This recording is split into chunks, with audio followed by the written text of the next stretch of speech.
यमुनानगर पहुंची कांग्रेसी नेता कुमारी शैलजा ने लोकसभा चुनाव के उम्मीदवारों की लिस्ट जल्द जारी करने को लेकर बड़ी बात कही है और इसी के साथ उन्होंने लोकसभा चुनाव न लड़ने की जो इच्छा जाहिर की थी, उस पर उन्होंने कहा कि हाईकमान जैसा आदेश करेगा वो उससे पीछे नहीं हटेंगे। हालांकि उन्होंने लोकसभा चुनाव की तैयारी पहले से ही शुरू कर ली थी। तो वहीं दूसरी ओर शैलजा ने भाजपा सरकार पर तंज कसते हुए कहा कि उनकी जुमलेबाजी से लोग वाकिफ हो चुके हैं। 400 पार का नारा देने वाली भाजपा विधानसभा में भी 75 पार का नारा दे रही थी, लेकिन बीजेपी के पास 40 सीटों का आंकड़ा बड़ी मुश्किल से जुड़ पाया है। हाईकमान के पास कई जरिए होते हैं, जैसे सर्वे भी किए जाते हैं, उनके अलग पर्यवेक्षक होते हैं, तो वो अपनी रिपोर्ट लेकर और बाकी सबकी राय लेकर फिर फैसला उस स्तर पर होता है। पर जो हरियाणा की लिस्ट है उसमें काफी विलम्ब हुआ है, गुटबाजी की बात कई राज्य हैं अभी तो बाकी, अभी तो सिर्फ 39 आई हैं।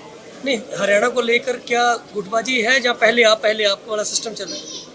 नहीं, ऐसी कोई बात नहीं। देखो, मैंने जैसे कहा, सबसे बातचीत करके स्क्रीनिंग कमेटी अपनी राय भेज देगी ऊपर हमारी केंद्रीय चुनाव समिति को, फिर वहाँ पर फैसला होगा। ये ज़रूर है कि आप मुझे कहते हैं, मैं उनको कहती हूँ, वो उनको कहते हैं, तो ये थोड़ा बहुत तो देखो राजनीति में भी और पार्टी में भी हमेशा चलता है, तो इसका कोई इतना ज़्यादा हम महत्व ना निकालें।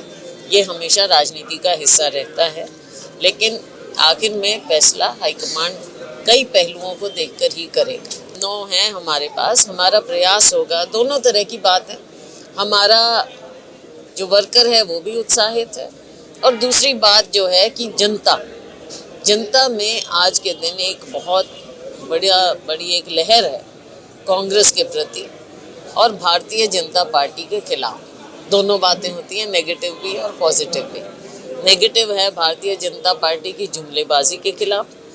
10 साल का जो इनका शासन कहें या कुशासन कहें, कुछ कहें, गैर जो ये नीति रही, इनकी जन विरोधी नीति रही है, उसके खिलाफ लोगों में एक बहुत भारी नाराज़गी। स्क्रीनिंग कमेटी का काम चल रहा है, अलग अलग राज्यों की स्क्रीनिंग कमेटी मिल रही हैं, और उसके बाद जैसे जैसे क्लियर होता है हमारी केंद्रीय चुनाव समिति उस पर विचार करके फिर हमारी सीटें डिक्लेयर करते हैं। इकट्ठे करने की बात नहीं है, स्क्रीनिंग कमेटी का एक सिस्टम होता है बैठने का, और उसी के तहत हमारा पार्टी का काम चलता है और वो लगातार जारी है।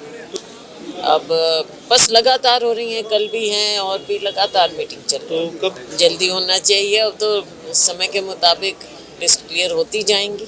क्या लगता है? देखो, ये चलती रहेंगी बातें और हमेशा चलती हैं, हर चुनाव में चलती हैं। इस पर जो आखिरी स्टैम्प मोहर लगती है वो हमारे हाईकमांड की सेंट्रल इलेक्शन कमेटी की लगती है, तो जैसे वहाँ पर होगा मामला सब क्लियर हो जाएगा। नहीं, पीछे हटने की बात नहीं है। ये फैसला, जैसा मैंने पहले दिन से कहा, मेरा एक ही स्टैंड है और एक ही स्टेटमेंट है, और वही स्टेटमेंट मैं हर बार बताती हूँ आपको कि लोकसभा की बात है, विधानसभा की बात है, हमारी पार्टी हाईकमांड तय करती है।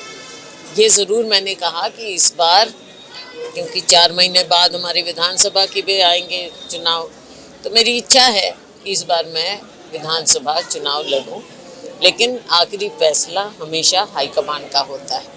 अम्बाला न्यूज़ वेब टीवी की इस खबर को लाइक करें, शेयर करें, कमेंट करें, और यदि हमारे पेज पर आप नए हैं तो फॉलो करें। इस खबर को आप यूट्यूब पर देख रहे हैं तो चैनल को सब्सक्राइब ज़रूर करें।